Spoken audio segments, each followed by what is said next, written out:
दुनिया भर में भगवान जगन्नाथ के भक्तों का आज सालों का इंतजार खत्म हुआ। ओडिशा के पुरी में भगवान जगन्नाथ मंदिर का प्रतिष्ठित खजाना रत्न भंडार आज खुल गया है। राज्य सरकार आभूषणों और अन्य कीमती सामानों की सूची बनाने के लिए इस खजाने को 46 साल बाद खोला गया है। इससे पहले ये साल 1978 में खोला गया था। जगन्नाथ मंदिर के रत्न भंडार को फिर से खोले जाने के लिए खास तरह का अनुष्ठान किया जाता है, जिसे आज सुबह पूरा कर लिया गया। इसके बाद इस खजाने को खोला गया।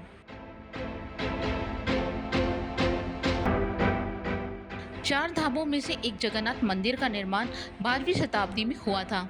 इस मंदिर में एक रत्न भंडार है। कहा जाता है इसी रत्न भंडार में जगन्नाथ मंदिर के 3 देवताओं जगन्नाथ, बलभद्र और सुभद्रा के गहने रखे गए हैं। कई राजाओं और भक्तों ने भगवान को जेवरात चढ़ाए थे। उन सभी को रत्न भंडार में रखा जाता है। इस रत्न भंडार में मौजूद जेवरात की कीमतें बेशकीमती बताई जाती हैं। आज तक इसका मूल्यांकन नहीं किया गया। ये ऐतिहासिक भंडार जगन्नाथ मंदिर के जगमोहन के उत्तरी किनारे पर है। यहाँ आपको बता दें कि पुरी श्री जगन्नाथ मंदिर अधिनियम 1952 के तहत तैयार किए गए अधिकारों के रिकॉर्ड में भगवान जगन्नाथ के आभूषणों की एक सूची में शामिल है।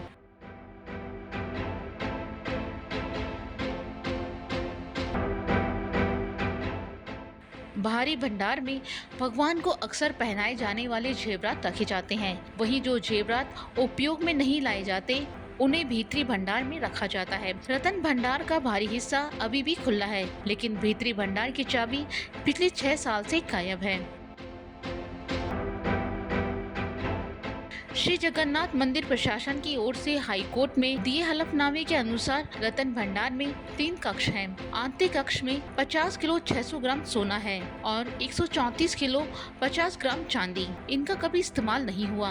बाहरी कक्ष में 95 किलो 320 ग्राम सोना और 19 किलो 480 ग्राम चांदी है। इन्हें त्योहार पर निकाला जाता है। वहीं वर्तमान कक्ष में 3 किलो 480 ग्राम सोना और 30 किलो 350 ग्राम चांदी है। दैनिक अनुष्ठान के लिए इन्हीं का उपयोग होता है।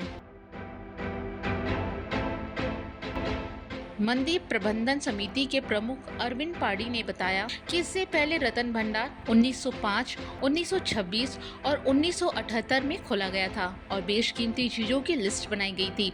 रत्न भंडार को अंतिम बार 14 जुलाई 1995 में खोला गया था। उस समय इसकी मरम्मत करके इसे बंद कर दिया गया था। इसके बाद रत्न भंडार कभी नहीं खुला और इसकी चाबी भी गायब है।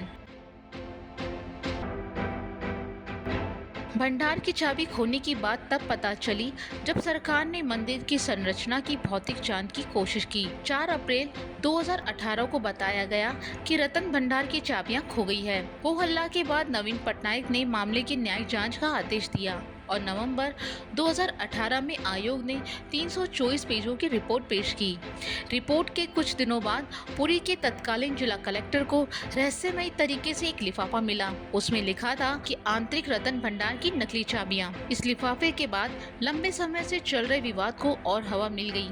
इस मामले की जांच के लिए न्यायिक आयोग का गठन किया गया। प्रधानमंत्री नरेंद्र मोदी ने भी इस मामले को उठाया था।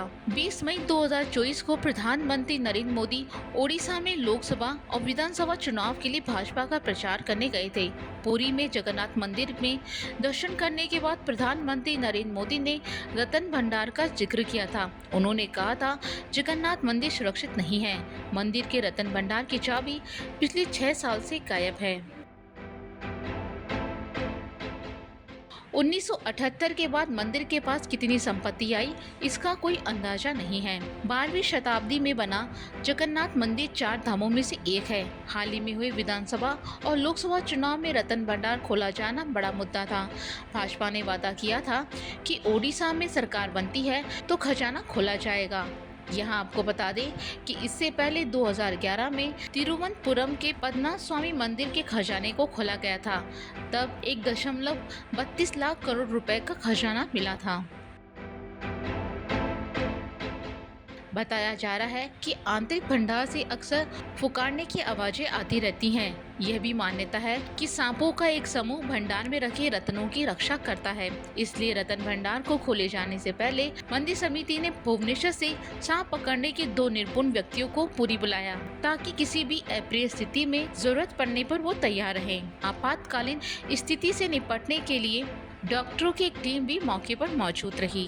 रतन भंडार को खोलने से पहले जगन्नाथ मंदिर में विशेष बॉक्स मंगवाए गए। इन बॉक्सों में रतन भंडार से निकलने वाले आभूषणों को रखे जाने की बात कही गई है।